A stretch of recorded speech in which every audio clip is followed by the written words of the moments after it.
ఒకవైపు ఏమో పెద్ద పెద్ద బంగ్లాలు, ఇటువైపు ఏమో మన రోడ్ నెంబర్ 10 వైపు వచ్చేదాకా మొత్తం స్లమ్ ఏరియా లాగా అయిపోతుంది. అక్కడ జూబ్లీస్ డెవలప్మెంట్ గురించి అందరు మాట్లాడుతూ ఈసారి కూడా మాట్లాడారు.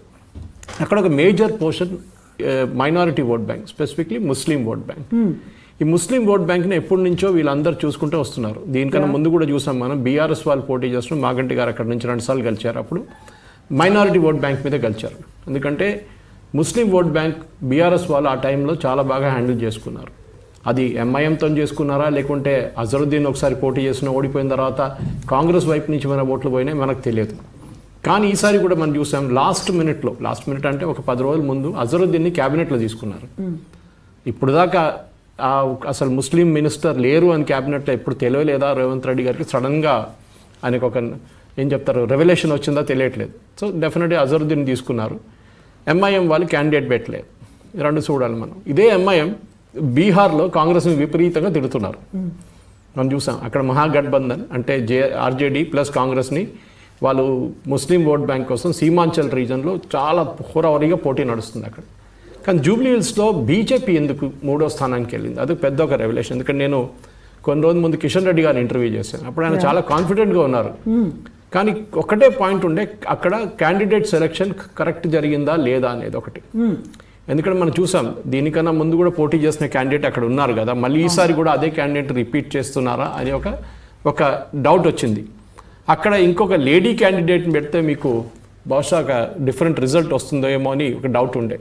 చాలా బీజేపీలోనే చాలామంది ఆల్మోస్ట్ 3 లేడీ క్యాండిడేట్స్ రెడీగా ఉన్నారు, ఉమెన్ క్యాండిడేట్స్. కానీ వాళ్ళకి టికెట్ ఇవ్వలేదు. ఈసారి మళ్ళీ టికెట్ రిపీట్ చేసింది పాత దీపక్ రెడ్డి, అలంకాల దీపక్ రెడ్డి.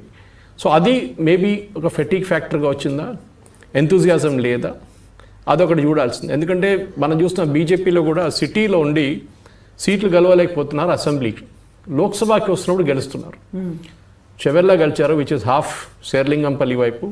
మల్కాజిగిరి దేశంలో అన్నిటికంటే పెద్ద లోక్సభ కాన్స్టిట్యున్సీ, 40 లక్షల ఓటర్స్ ఉన్నారు ఇప్పుడు. దాని తర్వాత సికింద్రాబాద్. కానీ ఇదే సికింద్రాబాద్లో అసెంబ్లీ సెగ్మెంట్స్ ఒక్కటి కూడా బీజేపీ గెలవలేకపోయారు. మల్కాజిగిరి అంతే. ఎందుకు? అదే ఒక బీజేపీ వాళ్ళు కూడా ఒకసారి ఒక ఆత్మచింతన చేసుకోవాల్సి వస్తుంది. ఎందుకంటే లోక్సభ బ్రాండ్ ఎవరి మీద గెలుస్తున్నారు? మోదీ గారి బ్రాండ్ మీద గెలుస్తున్నారా, లేకుంటే ఇండివిజువల్ ఈట్ల రాజేందరా, లేకుంటే కిషన్ రెడ్డి, లేకుంటే కొండా విశ్వేశ్వర రెడ్డి పేరు మీద గెలుస్తున్నారా? సిటీ బేస్, ఈ 3 సిటీ బేస్ కాన్స్టిట్యున్సీస్. మనం మహబూబ్ నగర్ కానీ మెదక్ కానీ ఇదంతా పక్కన పెట్టవచ్చు, నిజామాబాద్, ఆదిలాబాద్, కరీంనగర్ అంతా. కానీ ఇక్కడ ఎందుకు జరుగుతుంది అనేది ఇప్పుడు, ఎందుకంటే ఇప్పుడు జిహెచ్ఎంసీ ఎలక్షన్స్ రాబోతుంది. అండ్ ఈ ఎలక్షన్ జిహెచ్ఎంసీలో కూడా చూపిస్తుంది. ఒకసారి దీని ప్రభావం డెఫినెట్గా ఉంటుంది. లాస్ట్ టైం బీజేపీ చాలా బాగా పర్ఫామ్ చేశారు, ఆల్మోస్ట్ 45 సీట్స్ వచ్చింది వాళ్ళకి. సో దాంట్లో అదే పర్ఫార్మెన్స్ ఈసారి రిపీట్ చేస్తారా? నేను అదే ప్రశ్న కిషన్ రెడ్డి గారి దగ్గర అడిగాను, మీకు ఉంటుందా ఈసారి కూడా మీ ఓటు వస్తుందంటే, వస్తుంది, మాకు జిహెచ్ఎంసీ మీద మా నిఘా మొత్తం ఉంది, జూబ్లీస్ అంత ఇంట్రెస్ట్ వాళ్ళు చూపించట్లేదని నాకు కూడా అనిపించింది బాడీ లాంగ్వేజ్లో. సరే క్యాంపెయినింగ్ అంతా చేశారు, గల్లీలు తిరిగారు, అంతా చేశారా, చేయాల్సిందే అది. కానీ లాస్ట్లో end of the day result ఏంటో వస్తుంది, అదే ఇంపార్టెంట్ చాలా మటుకు. ఇప్పుడు ఈ జూబ్లీస్ కాన్స్టిట్యున్సీ కానివ్వండి, దాని పక్కన ఉన్న కాన్స్టిట్యున్సీలు కూడా మీరు చూస్తే ఎక్కడ దాని ప్రభావం పడుతుంది. తర్వాత ఉన్న రాబోయే ఎలక్షన్లో మీరు మహేశ్వరం దాకా వెళ్ళొచ్చు మీరు కావాలంటే. అది కూడా ఇప్పుడు సిటీ అయిపోయింది మొత్తం ఆల్మోస్ట్.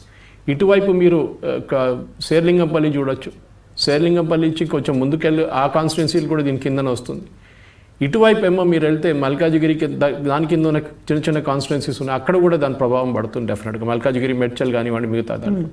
సికింద్రాబాద్ వైపు వస్తే కంటోన్మెంట్, ఇప్పుడు కంటోన్మెంట్ ఎలక్షన్ రాబోతుంది. బహుశా జిహెచ్ఎంసీతోనే జరుగుతుంది, లేకుంటే జిహెచ్ఎంసీ తర్వాత జరగవచ్చు. అక్కడ కూడా ఏం జరుగుతుంది, అక్కడ వార్డులు ఉంటుంది, 8 నుంచి 10 వార్డులు ఉన్నాయి అక్కడ. ఆ వార్డుల మీద ఎలక్షన్ నడుస్తుంది అక్కడ కూడా బీజేపీ ఇన్ఫ్లుయెన్స్ ఉంటుందా, కాంగ్రెస్ మళ్ళీ తీసుకెళ్ళిపోతారా, బీఆర్ఎస్ మళ్ళీ తిరిగి వస్తారా? దీంట్లో ఇప్పుడు ఈ రిజల్ట్ చూస్తే సర్ప్రైజింగ్ ఏముందంటే, ఒక సింపతి ఫ్యాక్టర్ ఉందో లేదా నాకు డౌట్ఫుల్. ఎందుకంటే మాగంటి గారు పోయిన తర్వాత అంత సింపతి ఫ్యాక్టర్ అయితే లేకుండే. బీఆర్ఎస్ని చాలామంది రైట్ ఆఫ్ చేశారు. బీఆర్ఎస్ అసలు ఉండరు, బీఆర్ఎస్ ప్రసక్తే లేదు బీఆర్ఎస్కి అని చెప్పారు. కానీ సర్ప్రైజింగ్లీ ఈ results, if it holds good on 14th, ఇప్పుడు చూడాలి మన ఇది యాక్చువల్ రిజల్టా కాదా అని 14th రోజే మనకు తెలుస్తుంది. అంటే వాళ్ళ కోర్ ఓటర్ బేస్ని వాళ్ళు రిటైన్ చేసుకున్నారు. That is an indication. చాలా ఇంపార్టెంట్. దానికన్నా ముస్లిం ఓట్ బ్యాంక్ స్ప్లిట్ అయ్యారు. 150,000 దాకా ఉన్న ముస్లిం ఓట్ బ్యాంక్ ఎవరికి ఓటేశారు? కాంగ్రెస్ ఓటేస్తే ఈ మెజారిటీ ఇంకా ఎక్కువ ఉంటుండే. ఇంకా చాలా ఎక్కువ ఉంటుంది. దానికోసం రేవంత్ రెడ్డి గారు మీరు చూస్తుంటారు లాస్ట్ మినిట్లో ప్యానిక్ చేయారు. ఒకటి అజరుద్దీన్ తీసుకున్న తర్వాత దాని తర్వాత మినిస్టర్లు ఎమ్మెల్యేలు అందరినీ కాన్స్టిట్యున్సీలు పెట్టారు. ఏదో పెద్ద ప్రెస్టీజియస్ లోక్సభ కాన్స్టిట్యున్సీ లాగా ఎలక్షన్ జరిగింది అక్కడ జూబ్లీహిల్స్లో. చిన్న అసెంబ్లీ సెగ్మెంట్ అది. ఎందుకంటే ఈ ముస్లిం ఓట్ బ్యాంక్ ఆయన కూడా డౌట్ వచ్చింది, ఓవైసీ నిజంగా సపోర్ట్ ఇస్తున్నారా లేకుంటే డబుల్ గేమ్ ఆడుతున్నారా అని రేవంత్ రెడ్డి కూడా డౌట్ ఉంది. ఎందుకంటే బీహార్లో నేను చెప్పిన దాని ప్రకారం అక్కడ పోటీ చేస్తున్నారు వ్యతిరేకంగా, కాంగ్రెస్ వ్యతిరేకంగా. ఇక్కడేమో pro Congress, not even pro Congress, న్యూట్రల్గా ఉంటున్నారు. బట్ నవీన్ యాదవ్కే గెలవాలనే మేము ప్రచారం చేస్తామనే మాట చెప్పారు అసదుద్దీన్ ఓవైసీ. చెప్పారు కరెక్టే, కానీ ఆయన పోటీ ఇక్కడ క్యాంపెయిన్ చేశారా? ఆయన బీహార్లో ఎక్కువ కనిపించారు. నాకు తెలియదు, చేస్తుంటారు, బహుశా వాళ్ళ పార్టీ వాళ్ళు చేస్తుంటారు. కానీ ఎక్కువ అయితే బీహార్లోనే ఉన్నారు. ఆయన సీమాంచల్ రీజన్లో చాలా క్యాంపెయిన్ చేశారు. 25 కాన్స్టిట్యున్సీలో క్యాంపెయిన్ చేశారు. ఆయన 45 కాన్స్టిట్యున్సీలో క్యాండిడేట్ని పెట్టారు వాళ్ళు. సో అట్లాంటి పరిస్థితుల్లో ఇదే టైంలో జూబ్లీహిల్స్ వచ్చిన దానికి అటెన్షన్ ఇవ్వలేకపోయారా అనేది ఒక ప్రశ్న వస్తుంది అనమాట. కానీ అనుకుంటే ఫస్ట్ టైం ముస్లిమ్స్ కూడా మీరు చూసుంటారు, ముస్లిం ఎన్ బ్లాక్గా ఓట్ చేయట్లేదు. ఇది చాలా డౌట్. ఎందుకంటే లాస్ట్ టైం చార్మినార్ లోక్సభ కాన్స్టిట్యున్సీలో 40% ఓట్లు పడ్డాయి. ఎందుకు? యూజువలీ 60 నుంచి 70 నుంచి 80% దాకా ఓటు వెళ్తున్న చార్మినార్లో 40 పడింది. అంటే ముస్లిం ఓట్ బ్యాంక్ కూడా ఇప్పుడు ఓవైసీ గారిని పక్కన పెడుతున్నారా? వీళ్ళు కూడా ఏం చేయలేకపోతున్నారు. మా డెవలప్మెంట్ చార్మినార్ 70 సంవత్సరాలు, లేకుంటే ఈ అఖ్వత్పురా కానీ మలక్పేట్ కానీ ఈ కాన్స్టిట్యున్సీలన్నీ 70 సంవత్సరాల ముందు ఎట్లా ఉందో అది ఇప్పుడు కూడా అట్లనే ఉందని వీళ్ళకి ఒక ఫీలింగ్ ఉంది. డెవలప్మెంట్ ఏం లేదు. డెవలప్మెంట్ అంతా వెస్ట్ హైదరాబాద్లో జరుగుతుంది, కొంచెం నార్త్ హైదరాబాద్లో జరుగుతుంది. ఈస్ట్లో కూడా ఇటువైపు ఉప్పల్ వైపు నుంచి అటువైపు కొంచెం డెవలప్మెంట్ ఉంది. కానీ ఇటువైపు అసలు ఏం లేదు. మాకు మెట్రో లేదు, ఏం లేదు. ఇప్పుడైతే మెట్రో వర్క్ మొదలైంది అనుకోండి. సో మాకు డెవలప్మెంట్ ఏం లేదని చెప్పేసి ఓల్డ్ సిటీలో ఉన్న అదే ఫెటిక్ పాసిబిలీ జూబ్లీహిల్స్లో చూపిస్తుంది. సో ఇది చాలా ఇంపార్టెంట్ అనమాట. బీజేపీకి కూడా ఒక ఆత్మచింతన చేయాల్సి వస్తుంది. దీని తర్వాత క్యాండిడేట్ సెలెక్షన్ తప్పైందా, లేకుంటే ఇక ఈ చెప్పినట్ల ఒక ఫెటిక్ ఫ్యాక్టర్ వచ్చిందా, లేకుంటే ఈ పోరాటం యాక్చువల్లీ బీఆర్ఎస్ కాంగ్రెస్కే ఉంటే మేము అసలు పక్కనే ఉన్నాం, సైలెంట్ స్పెక్టేటర్గా ఉన్నాం, మేము న్యూట్రల్గా ఉన్నాం అని చెప్పి ఒక ఆర్గ్యుమెంట్ వాళ్ళు చేయొచ్చు. పాసిబుల్. అది డెఫినెట్గా బీజేపీ వైపు నుంచి చూడాలి. అది 14th రోజు వాళ్ళ పార్టీ రిప్రజెంటేటివ్ ఛానల్లో కూర్చున్నప్పుడు ఏం చెప్తారో, ఆ రోజు బీహార్ ఎలక్షన్ చూసి బాబా మేము బీహార్ గెలిచేసామని చెప్తారో అని చాలా మటుకు ఉండాలి. ఎందుకంటే ఇప్పుడు ప్రెస్టీజ్ దీనికన్నా ముందు చెప్పినట్టు జిహెచ్ఎంసీలో బీజేపీ ఏం చేయబోతున్నారు, వాటి క్యాండిడేట్ని ఇప్పుడే డిక్లేర్ చేస్తారా లేకుంటే తర్వాత స్ట్రాటజీ అనేది ఎట్లా ఉంటుంది? ట్రివాండ్రం మున్సిపల్ కార్పొరేషన్ ఎలక్షన్స్ ఇప్పుడు రాబోతుంది, ఇంకా అనౌన్స్ చేయలేదు, ఇవాళ రేపు అనౌన్స్ చేస్తున్నారు. దానికన్నా ముందు Congress and BJP and CPM వాళ్ళ క్యాండిడేట్స్ అనౌన్స్ చేసేసారు. అక్కడ కూడా సేమ్, అక్కడ కూడా కౌన్సిలర్స్ అక్కడ వార్డుకి అక్కడ ఆల్రెడీ అనౌన్స్ అయిపోయింది. ఇక్కడ ఎందుకు చేయట్లేదు? మీరు లాస్ట్ మినిట్ దాకా క్యాండిడేట్ని సెలక్షన్ ఎందుకు చేయట్లేదు? వాళ్ళు క్యాంపెయిన్ చేయడానికి టైం ఎందుకు చేయట్లేదు? ఈ ముగ్గురు దగ్గర అడగాల్సింది. ఆల్మోస్ట్ నామినేషన్లకి ఫైల్ చేయడానికి లాస్ట్ డే మాత్రమే అనౌన్స్ చేశారు. టైం ఎక్కడ ఉంటుంది క్యాంపెయిన్ చేయడానికి? ఎస్పెషలీ ఈ మనం జిహెచ్ఎంసీలో లోకల్ ఇష్యూస్ చాలా ఉంటుంది. డ్రైనేజ్ కానివ్వండి, రోడ్లు కానివ్వండి, నీళ్ళు కానివ్వండి, కరెంట్ కానివ్వండి, అన్నీ ఉంటుంది ఇష్యూస్. అట్లాంటి దాంట్లో ఇల్లీగల్ కన్స్ట్రక్షన్స్, పేమెంట్ ఎంకరేజ్మెంట్స్, ఇదన్నీ ఉంటుంది. పార్కులు ఎంకరేజ్ చేసుకున్నారు, హైడ్రా రోల్ ఏంటి దాంట్లో, ఇదంతా దాంట్లో వస్తుంది అనమాట. సో డెఫినెట్గా దీని ఇంపాక్ట్ ఎక్కడ వస్తుంది? ఈ హైడ్రా రోలు జూబ్లీహిల్స్లో కూడా కాంగ్రెస్ ఓట్లు తగ్గించిందా, అది కూడా మనం చూడాల్సింది. సార్ డెఫినెట్గా it will be interesting 14th రోజు ఈ వచ్చిన పోల్స్ అంతా. ఎందుకంటే దీంట్లో international national level poll agencies ఎక్కువ లేదు, అంతా లోకల్ వాళ్ళు చేశారు.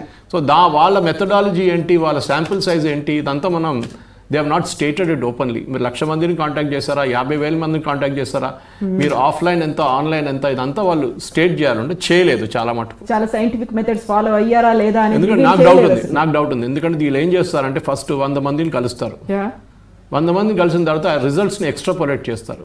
మీరు ఎప్పుడు ఒక శాంపుల్ సైజ్ తీసుకున్నప్పుడు ఎలక్షన్ శాంపుల్ సైజ్ ఎగ్జిట్ పోల్స్కి అక్కడ ఉన్న కాన్స్టిట్యూయెంట్స్ అంటే అక్కడ ఉన్న voters, okay for example 38% Muslims ఉన్నారని ఒక అంచనా వేసుకుందాం మనం. This figure may not be correct. So 38 Muslim ఓటర్స్ని కాంటాక్ట్ చేయాలి మీరు 100లో. Then you can extrapolate the results. ఇంకోటి ఏంటంటే కొంతమంది నిజం చెప్పరు, సైలెంట్ ఓటర్స్ అంటాం. వీళ్ళు పార్టీ వాళ్ళైనా ఒట్టిగా ఎగ్జిట్ పోల్ అని చెప్పి ఇక్కడ వచ్చారు, రేపు నన్ను రోడ్డు మీద కలిస్తే కొడతారు వీళ్ళు అని చెప్పి భయపడి వాళ్ళు అబద్ధం కూడా చెప్పొచ్చు. అది కూడా ఉంటుంది మోస్ట్లీ. వీళ్ళకేసిన ఓట్లు వాళ్ళకంటారు, వాళ్ళకేసిన ఓట్లు వీళ్ళకంటారు. మన కంట్రీలో ఎగ్జిట్ పోల్స్ చాలా మటుకు తప్పు వచ్చింది, కానీ 90% ఎగ్జిట్ పోల్స్ ఆర్ కరెక్ట్, దాంట్లో డౌట్ లేదు. వాజ్పేయి గారు ఇండియా షైనింగ్ క్యాంపెయిన్ టైంలో ఓడిపోయినది ఒకటి క్లాసిక్ కేస్ అది, that they going to win అని చెప్పారు. లాస్ట్ టైం మోదీ గారు 300, 320 అని చెప్పిన ఫిగర్ కూడా 400 పార్ దాకా వచ్చినప్పుడు కూడా లాస్ట్ బీజేపీకి 270 దగ్గర వచ్చి ఆగిపోయింది, 240 దగ్గర వచ్చి ఆగిపోయింది. సో అట్లాంటి ఎగ్జాంపుల్స్ ఉన్నాయి మన దగ్గర. బట్ ఓవరాల్గా ఒక ఫీలింగ్ ఏంటంటే కాంగ్రెస్కి బీఆర్ఎస్ చాలా బాగా ఛాలెంజ్ ఇచ్చారు. అంటే BRS still not a right of. మనందరూ అనుకున్నాం కవిత గొడవ, కేటీఆర్కి ఇంట్రెస్ట్ లేదు, హరీష్ రాలేదు బయటికి, కేసీఆర్ బయటికి రాలేదు. సో ఇది ఒక రైట్ ఆఫ్ క్యాంపెయిన్ అయిపోయిందా? మాగంటి సునీత ఒకరే పోటీ చేస్తారా? మళ్ళీ నిన్న ఆమె ఎందుకు ధర్నా చేస్తుంది, ఎలక్షన్ క్యాన్సిల్ చేయమని ఎందుకు చెప్తుంది? ఆమె ఇంత స్ట్రాంగ్గా వచ్చినప్పుడు కూడా why did she ask for it అని చాలా డౌట్స్ ఉన్నాయి. ఇప్పుడు కూడా చూడాలి. ఎనీవే 14th రోజు మనకి ఇదంతా చాలా క్లియర్గా ఈ రిజల్ట్స్ అన్ని బయటకు వస్తుంది కవిత. సో ఇప్పటికైతే సైలెంట్ ఓటర్లు, స్లమ్ ఓటర్లు, అర్బన్ ఓటర్లు ఇవన్నీ ఒక చాలా డివిజన్ అనేది అయితే చాలా క్లియర్గా కనిపిస్తుంది. 3 to 5% కనిపిస్తుంది డిఫరెన్స్ ఎగ్జిట్ పోల్స్లో మీరు చూస్తే. అవును, ఏ ఎగ్జిట్ పోల్ అయినా తీసుకున్నప్పుడు లోకల్ వాళ్ళు చేసినా కానీ ఎవరు చేసినా కానీ 3 to 5% చూస్తుంది. సో ఆ పరిస్థితులు చూస్తే మీరు ఎవరైనా కానీ చాణక్య స్ట్రాటజీస్ కానీ, ఇప్పుడు ఇండియా పల్స్ టుడే వాళ్ళు చేస్తున్న mission Chanakya, mega political strategy, వీళ్ళందరూ చేసిన దాంట్లో కూడా అన్నింటిలో ఒక 3 నుంచి 5% దాకా డిఫరెన్స్ కనిపిస్తుంది. కొన్ని దాంట్లో 2 కనిపిస్తున్నాయి.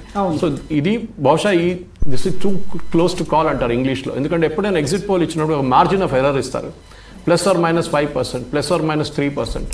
అది దీంట్లో స్టేట్ చేయలేదు ఎగ్జాక్ట్లీ ఎర్రర్ మార్జిన్ ఎంత ఉంది. ఎగ్జాక్ట్లీ అటువైపున వెళ్ళొచ్చు, ఇటువైపున వెళ్ళొచ్చు, అది చూడాల్సింది డెఫినెట్గా. అయితే ఇక్కడ బీఆర్ఎస్ వైపు నుంచి వస్తున్నటువంటి ఒక వాదన ఏంటంటే చాలా వరకు సైలెంట్ ఓటర్లు అనే వాళ్ళు ఉన్నారు. ఇప్పుడు ప్రభుత్వంలో మా పార్టీ లేదు కాబట్టి బయటికి వచ్చి వాళ్ళు ఎవరైనా ఓపెన్ అయ్యి చెప్పారు అంటే మాకు వచ్చేటువంటి పథకాలు పోతాయేమో, లేకుంటే మమ్మల్ని టార్గెట్ చేస్తారేమో అనే దాంట్లో సైలెంట్ గా ఉండిపోయారు.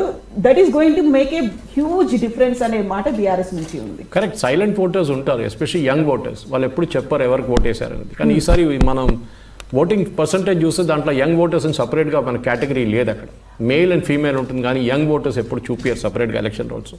కానీ మనం చూస్తే బోరబండ కానీ, యూసుఫ్గూడ కానీ ఇట్లాంటి ఏరియాలో కూడా ఈ టర్న్అవుట్ ట్రెండ్ కూడా చూడాలి మీరు. ఆ ఏరియాస్లో కూడా బోరబండ అండ్ హిస్టారిక్లీ వీళ్ళంటే లోవెస్ట్ టర్న్అవుట్స్ ఉంటారు ఎప్పుడు అక్కడ ఆ ఏరియాలో.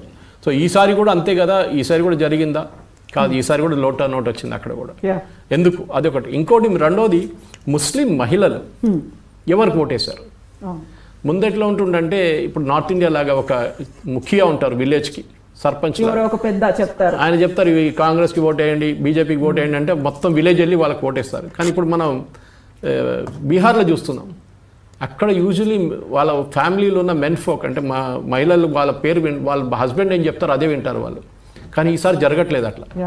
ఈసారి there is going to be huge change. ఎందుకంటే ఆ స్వింగ్ వచ్చింది, పాసిబ్లీ ఆ స్కీమ్ తీసుకొచ్చారు నితీష్ కుమార్ గారు, 10,000 రూపీస్ అకౌంట్లో వేశారు, దాంతో చేంజ్ వచ్చిందని ఒక పెద్ద డౌట్ వస్తుంది. కానీ ఇక్కడ ఈసారి మన రేవంత్ రెడ్డి గారు ఇచ్చిన పొలిటికల్ స్టేట్మెంట్స్ కూడా నేను అనుకున్నది బీజేపీకి ఒక అడ్వాంటేజ్గా వస్తుందని. అంటే కాంగ్రెస్ హై తో ముసల్మాన్ హై, ముసల్మాన్ హై తో కాంగ్రెస్ హై అని చెప్పిన స్టేట్మెంటు నేను అనుకున్న బీజేపీ వాళ్ళు తీసుకొని ఫుట్బాల్ ఆడుకుంటారని. కానీ వాళ్ళు చేయలేదు. అది బహుశా వాళ్ళు వాడుకోలేదు ఎగ్జాక్ట్లీ. ఒక ధృవీకరణ అని చెప్పొచ్చు కదా, మరి ఎప్పుడు జరుగుతుంది అది. ఒక వైపు నుంచి ఒక వైపు వెళ్ళిపోతుంది హిందూ ఓట్లు, ఇంకో వైపు ముస్లిం ఓట్లు అయిపోతుంది, పోలరైజేషన్ జరుగుతుందని చెప్తారు. అది జరగలేదు ఈసారి. So Naveen Yadav last time కూడా పోటీ చేసి బాగానే పర్ఫామ్ చేశాడు. బట్ కానీ ఈసారి పార్టీ బ్యాకప్ కూడా ఉన్నప్పుడు ఒక డిఫరెన్స్ ఉంటుంది అనమాట. ఇంకోటి యాదవ్ కమ్యూనిటీ అది ఒకటి ఉంటుంది, ఓబీసీ కైండ్ ఆఫ్ దాట్, ఆ సపోర్ట్ కూడా ఉంటుంది. కానీ ముస్లిం ఉమెన్ ఎట్లా ఓట్ చేశారో ఇది ఒకటే నాకు కూడా ఇప్పుడు I'm reading lot of things last 2 days నుంచి, నిన్నటి నుంచి కూడా ఓటింగ్ జరిగిన తర్వాత వీళ్ళు ఎవరికి వేశారు ఓట్లు అనేది పెద్ద డౌట్ వస్తుంది నాకు. ఎందుకంటే నాకు అనిపిస్తుంది, ఎందుకంటే ఇప్పుడు చూస్తున్నట్టు ముస్లిం ఓటర్స్ 25% ఉన్నారు 4 లక్షల ఓటర్స్లో జూబ్లీహిల్స్. ఇప్పుడు మనం 50% అంటే దాంట్లో 2 లక్షల మంది ఓటేశారు అనుకోండి, దాంట్లో 25% అంటే దట్స్ ఆల్మోస్ట్ సంథింగ్ లైక్ ఒక మీరు 50,000 దాకా చెప్పొచ్చు. ఈ 50,000 ఇస్ అ బిగ్ నంబర్ ఒక అసెంబ్లీ కాన్స్టిట్యున్సీలో. దాంట్లో 10,000 మంది అక్కడిక్కడ ఓటేస్తేనే చేంజ్ అయిపోతుంది మొత్తం మీకు. సో డెఫినెట్గా ఇప్పుడు ఎందుకంటే ఈ డిస్కషన్స్ ఎక్కడ దాకా వచ్చింది, ఎందుకు జరిగింది? ఎందుకంటే ఇప్పుడు అది మీరు యూసుఫ్ కూడా చూడండి, ఎర్రగడ్డ చూడండి, రహబాన్ నగర్ చూడండి, ఎక్కడైనా ఇక్కడ అన్నా మేల్ మెంబర్స్తో తిరుగుతున్నారు ఉమెన్ అన్నమాట. ఎందుకు అనేది డౌట్ వస్తుంది. అది మేల్ మెంబర్స్ తీసుకెళ్తున్నారు మహిళల్ని ఓటు వేయడానికి. ఇది ఒక మేల్ మెంబర్స్ డిసైడ్ చేస్తున్నారా ఎవరికి ఓటు వేయాలనేది చాలా ఇంపార్టెంట్ అన్నమాట. సో ఒకవైపు బీఆర్ఎస్ ఏమో అందరినీ తీసుకొచ్చింది, ఆల్మోస్ట్ ఒక 100+ లీడర్స్ అంతా ఇక్కడే ఉన్నారు. అందరికంటే ముందుగా క్యాంపెయినింగ్ స్టార్ట్ చేశారు, ఒక 1 month నుంచి వాళ్ళు ఉన్నారు. ఆ తర్వాత కాంగ్రెస్ కూడా మినిస్టర్స్ అందరినీ డిప్లాయ్ చేసింది, ఎంపీలు ఉన్నారు. దాన్ని మళ్ళీ ఉన్నటువంటి 7 డివిజన్లు కాకుండా బూతుల వైజ్ కూడా డివైడ్ చేస్తున్నారు. 100 ఓటర్లకు ఒక లీడర్ అనే కాన్సెప్ట్ పెట్టుకున్నారు. ఎప్పుడు లేనట్టుగా వాట్సాప్ మెసేజ్లు ఇవన్నీ కూడా ఉన్నాయి. బట్ బీజేపీకి సంబంధించి మాత్రం అంతా ఒకరే, ఓన్లీ కిషన్ రెడ్డి మీ భుజాల మీద పడినట్టుంది, ఒక కోఆర్డినేషన్ అనేది కనిపించలేదు అనేది. ఎవరైనా వస్తే అలా వచ్చి వెళ్ళిపోయారు తప్ప ఎన్ని రోజుల పాటు క్యాంపెయినింగ్ చేయడానికి ఓన్లీ కిషన్ రెడ్డి మాత్రమే ఉన్నారు అనేటువంటి మాట. కరెక్ట్, అదైతే కనిపించింది. ఎందుకంటే వాళ్ళ మేజర్ పార్టీ లీడర్స్ ఎవరు అక్కడ ఎక్కువ కనిపించలేదు అక్కడ. ఇన్ఫాక్ట్ బయట నుంచి ఉన్న సీఎంస్ వాళ్ళు వచ్చి ఇక్కడ క్యాంపెయిన్ చేశారు. షెకావత్ గారు వచ్చారు, యూనియన్ మినిస్టర్, ఆయన వచ్చి ఇక్కడ ఖత్రియా హోటల్లో ఒక మీటింగ్ పెట్టారు. అది కాకుండా గల్లీలు తిరిగారు ఆయన అక్కడ.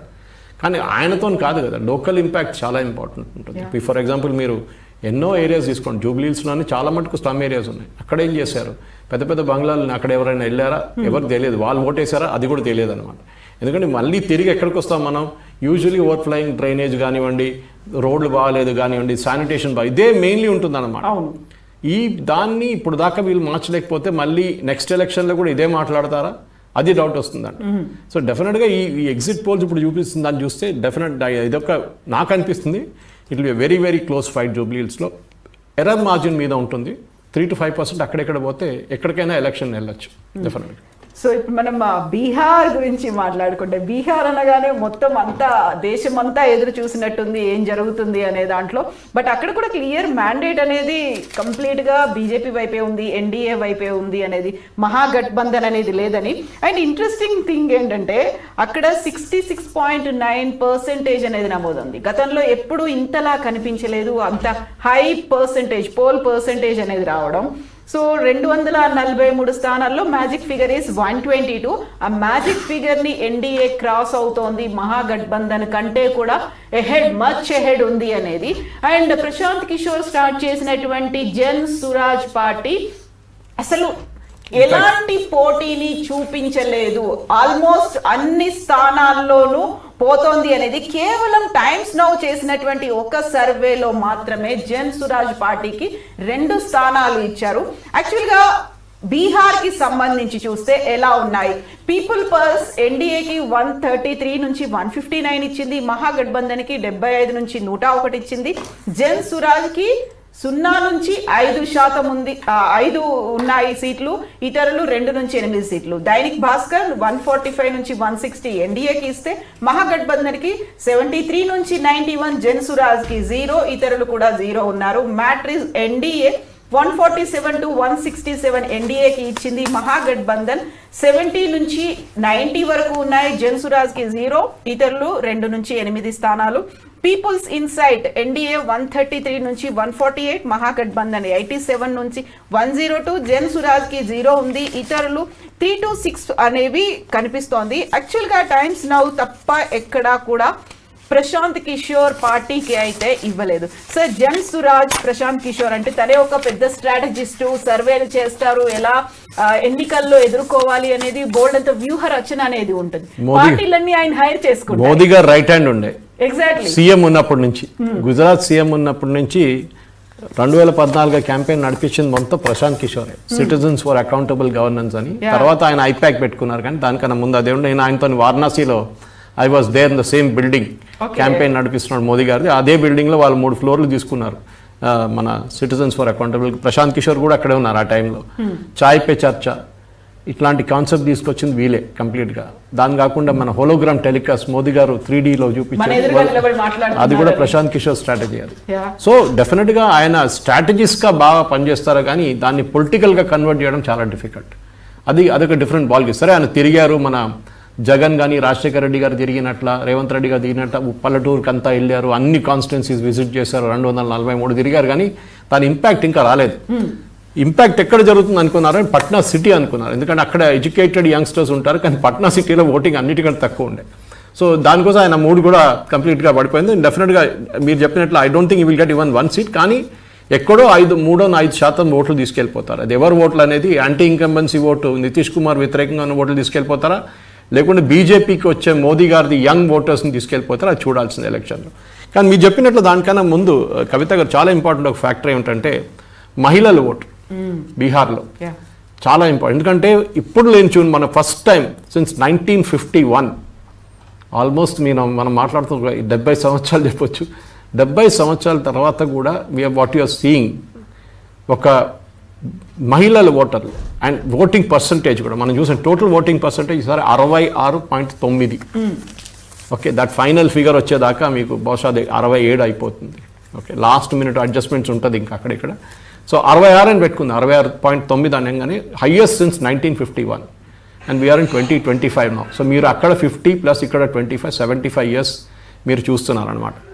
దీంట్లో చాలా ఇంపార్టెంట్ ఏంటంటే ఈ ఫిగర్స్లో ఫస్ట్ ఫేజ్లో జరిగిన దాంట్లో 1,76 లక్షల ఎలక్టరేట్స్ ఉంటే 69 అప్పుడు ఓటు పడ్డది ఫీమేల్స్లో.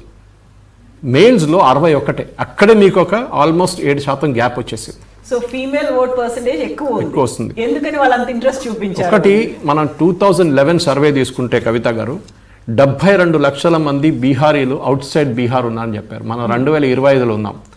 అంటే 14 సంవత్సరాల్లో ఆ నంబర్ ఇంకా పెరుగుతూ ఉంటుంది అక్కడ. అప్పుడు 70 లక్షలు ఉంటే డెఫినెట్గా ఇప్పుడు 2025కి వచ్చేదాకా నేను అనుకుంటా, నా అంచనా ప్రకారం అట్లీస్ట్ 3 కోట్ల మంది బీహారీలు బీహార్ బయట పనిచేస్తున్నారు. ముంబై ఉండొచ్చు, ఢిల్లీ ఉండొచ్చు, హైదరాబాద్ ఉండొచ్చు, చెన్నై ఉండొచ్చు, బెంగళూరు ఉండొచ్చు. వీళ్ళు చాలామంది వెళ్ళారా లేదా అని డౌట్ వస్తుంది. ఎందుకంటే ఛత్ పూజకి వెళ్ళారు చాలామంది. కానీ మనం మొన్న కూడా చూసాం హైదరాబాద్లో చాలా మటుకు న్యూస్ పేపర్ మీడియా వాళ్ళు ఇంటర్వ్యూ చేసినప్పుడు వీళ్ళు అంటున్నారు, హైదరాబాద్ ఒకటే కాదు ఈవెన్ ముంబైలో కూడా వీళ్ళకి చాలా స్ట్రాంగ్ కాంట్రాక్ట్స్ పెట్టుకున్నారు వీళ్ళతో, కాంట్రాక్టర్ వాళ్ళు అగ్రిమెంట్. మీరు కనిపించకపోతే ఒక వారానికి కనిపించకపోతే మొత్తం మీ ఉద్యోగం ఉండదు తిరిగి వచ్చినప్పుడు. వీళ్ళకి ఆ భయం ఉండే. సో కొంతమంది అన్నారు ఎందుకు ఈ ఓటుకి వెళ్ళడానికి, పోతే పోయింది. కొంతమంది ఏమన్నా ఛత్ పూజకి వెళ్తున్నాం కదా, అది ఆల్రెడీ ఫ్యాక్టర్ చేసుకుంటారు. ఇక్కడున్న బిల్డర్స్ అందరూ ఫ్యాక్టర్స్ చేసుకుంటారు. ఆ నెల ఎక్కువ పని నడవదు హైదరాబాద్. హైదరాబాద్ చాలా మటుకు మెయింటెనెన్స్ అంతా నడుస్తుంది కానీ కన్స్ట్రక్షన్ యాక్చువల్లీ జరగదు. ఈ 72 ఇప్పుడు 1.5 అని పెట్టుకుందాం. 1.5 crore మెయిల్ ఓటర్స్ లేరు. ఆ ప్రాబ్లం. సో అక్కడ న్యాచురల్గా ఫీమేల్ ఓటర్స్ పెరుగుతుంది. ఇంకోటి మీరు 64 లక్షల మంది ఓటర్స్ని లిస్ట్ నుంచి తీసేశారు. అది various reasons, duplicate voters, dead voters and permanently migrated voters. Naturally me voting percentage పెరుగుతుంది. ఎందుకంటే మీ ఇన్యాక్టివ్ ఓటర్స్ ఈ 64 లక్షల మంది ఎట్లయినా ఓటు వేయరు కదా. ఇప్పుడు వాళ్ళు తీసేసినప్పుడు 100లో 64 తీసే మీరు ఒక పర్సంటేజ్ వైజ్ తీసుకుంటే కూడా మీ ఓటింగ్ పర్సంటేజ్ 5-6% తక్కువ ఉంటే కూడా ఎక్కువ అని చూపిస్తుంది అది. బికాజ్ ఈ actual percentage is gone up. నిన్న I'm surprise that no media is actually looked at that number. కానీ ఓవరాల్గా కవిత గారు చూస్తే మనం ఇప్పుడు మొత్తం ఓట్లు పడ్డది అక్కడ బీహార్లో ఉన్నది 7,45,00,000 ఓటర్స్ ఉన్నారు యాక్టివ్ ఓటర్స్. దాంట్లో 66.9 పడ్డది. సో మనం నంబర్స్ చూద్దాం, దాంట్లో యాక్చువల్ నంబర్స్ ఎంత అని. 2020లో అప్పుడు పడ్డది 58.7% ఓట్లు. ఈసారి 66.9, ఆల్మోస్ట్ మీరు చెప్పొచ్చు ఒక 8% మోర్ ఓటర్స్ అని చెప్పొచ్చు. అది కాకుండా last time active voters total voters ఉన్నది 7,06,00,000. ఈసారి 7,45,00,000. 64 తీసేసిన తర్వాత కూడా లేకుండా 8 కోట్లు ఉంటుండే.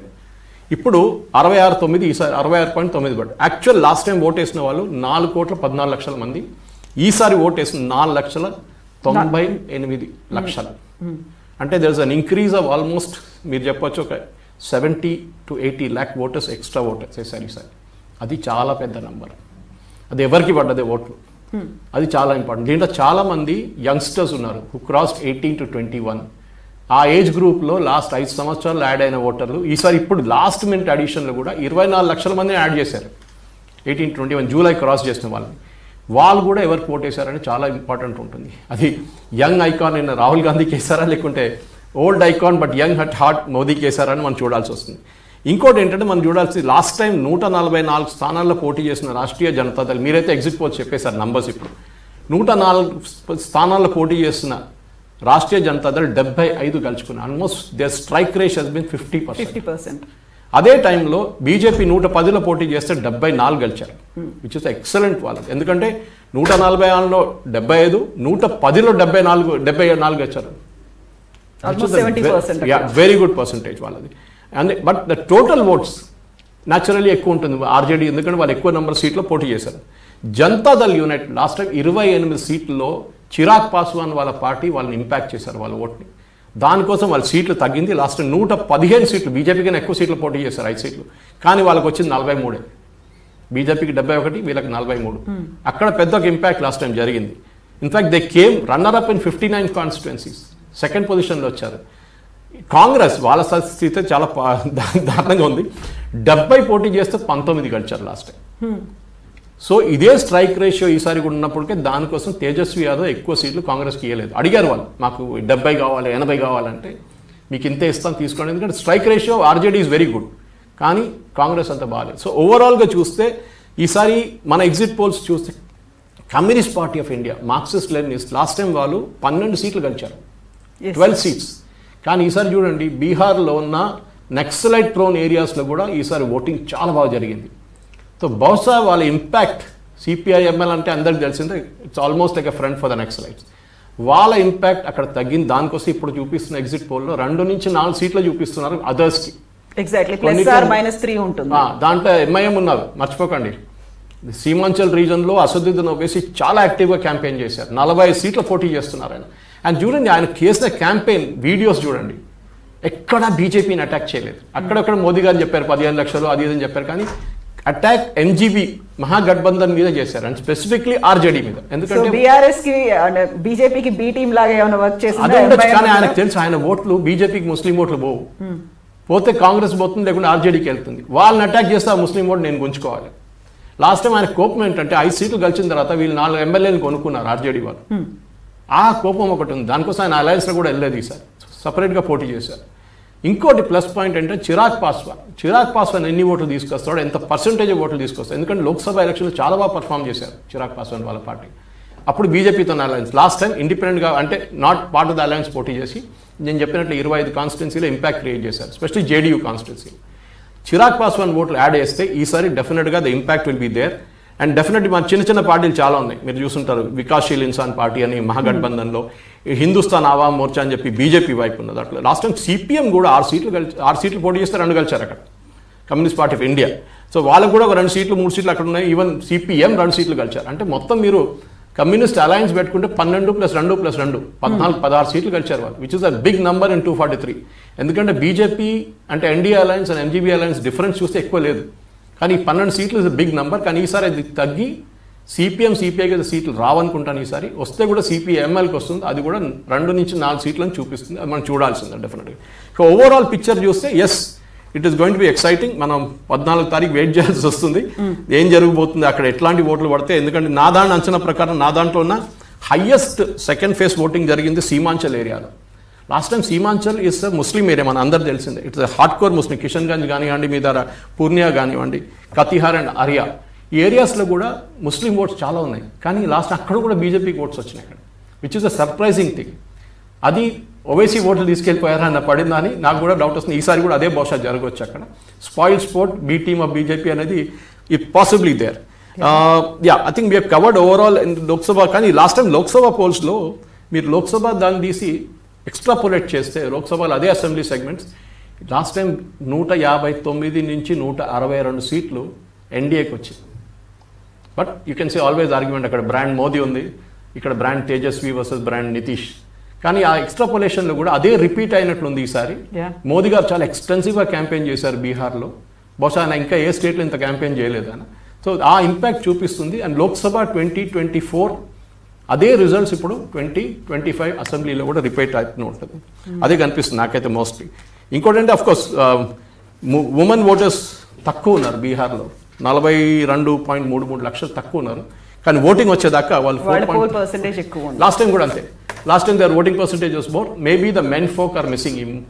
వీళ్ళందరూ బయట పనిచేస్తున్నారు, వాళ్ళు ఓటింగ్కి రాలేదు. లాస్ట్ టైం ఛత్ పూజ కూడా ఆ టైంలో 2020లో ఛత్ పూజ ఇంకో మంత్లో ఉండే, ఇంకో నెలలో ఉండే. ఈసారి Chhath Puja is very close to the first phase. So first ఫేజ్లో వేసి ఓట్ వేసిన వాళ్ళు సెకండ్ ఫేజ్ దాకా ఉండరు. సో బహుశా వాళ్ళు వేసి ఓట్ వేసి వెళ్ళిపోయి ఉంటారు. That is what it looks like. So interesting గా ఇప్పుడు పీపుల్స్ పల్స్ చేసినటువంటి ఎగ్జిట్ పోల్ సర్వే అనేది కూడా దాంట్లో సీఎం అయితే ఎవరు బాగుంటారు అని అనుకున్నప్పుడు తేజస్వి యాదవ్కి 32% అంట, నితీష్ కుమార్కి 30%, ప్రశాంత్ కిషోర్కి 8%, చిరాగ్ పాస్వాన్కి 8%, సమ్రాట్ చౌదరికి 6%, రాజేష్ కుమార్కి 2% ఉంది. సో తేజస్వి యాదవ్కి 32%, నితీష్ కుమార్కి 30% అనేది కనిపిస్తుంది. కర్ణాటకలో లాస్ట్ లోక్సభ ఎలక్షన్ కూడా మోదీ గారికి ఎక్కువ ప్రామినెన్స్ ఇచ్చారు. ఈవెన్ అసెంబ్లీ ఎలక్షన్ చూడండి, ఎవరు ప్రిఫర్డ్ క్యాండిడేట్ అంటే అక్కడ బీజేపీకి అసలు క్యాండిడేట్ లేరు కర్ణాటకలో. యదియూరప్ప తర్వాత ఎవరు నోబడి హస్ కమ్ దేర్. బీహార్లో కూడా అదే పరిస్థితి. బీహార్లో బీజేపీకి ఎవరు, సుశీల్ కుమార్ మోదీ గారు పోయిన తర్వాత ఎవరు లేరు బీజేపీ క్యాండిడేట్ అక్కడ. బీజేపీ ఫేస్ అనేది ఫ్యూచర్లో నేను అనుకుంటాను చిరాగ్ పాస్వాన్.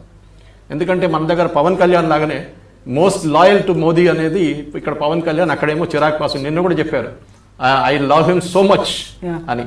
సో బహుశా నెక్స్ట్ ఎలక్షన్ దాకా షిండే ఎక్స్పెరిమెంట్ మళ్ళీ రిపీట్ చేస్తారా, మహారాష్ట్రలో జరిగినట్లనే పక్కన జరిపి చిరాగ్ పాస్వాన్ తీసుకొస్తారని మనం చూడాల్సింది. I think most probably yes, ఎందుకంటే చిరాగ్ పాస్వాన్ కూడా అదే స్టేట్మెంట్ ఇచ్చారు, నేను నెక్స్ట్ 5 సంవత్సరాలు బీహార్ మీద కాన్సన్ట్రేట్ చేస్తాను. నితీష్ కుమార్ గారు బహుశా నా అంచనా ప్రకారం 3 years తర్వాతనే ఆయన పక్కన జరిగిపోతారు. మొత్తం 5 terms 5 years సర్వ్ చేయరారా. అది కాకుండా సర్వ్ చేసినా కానీ నెక్స్ట్ 2030 ఎలక్షన్స్లో I think Chirag Paswan will be a big factor for BJP. So గతంలో లాలూ ప్రసాద్ యాదవ్ ఒక స్లోగన్ ఇచ్చారు, జబ్ తక్ రహేగా సమోసా మే ఆలు తబ్ తక్ రహేగా బీహార్ మే లాలూ అనే పోయిందండి. ఎందుకంటే బీహార్ యంగ్స్టర్స్కి బీహార్లో డెవలప్మెంట్ మీరు ఆలోచించారు, ఇంత natural resources Jharkhand Bihar split అయ్యే ముందు ఇట్ వాజ్ మైనింగ్ ఏం చెప్తారు కింగ్స్ అన్నమాట అక్కడ. కానీ అక్కడ లా అండ్ ఆర్డర్ బాగాలేకున్నప్పుడు ఎవరు ఇండస్ట్రీ పెట్టారు అక్కడ, ఇది ప్రాబ్లం.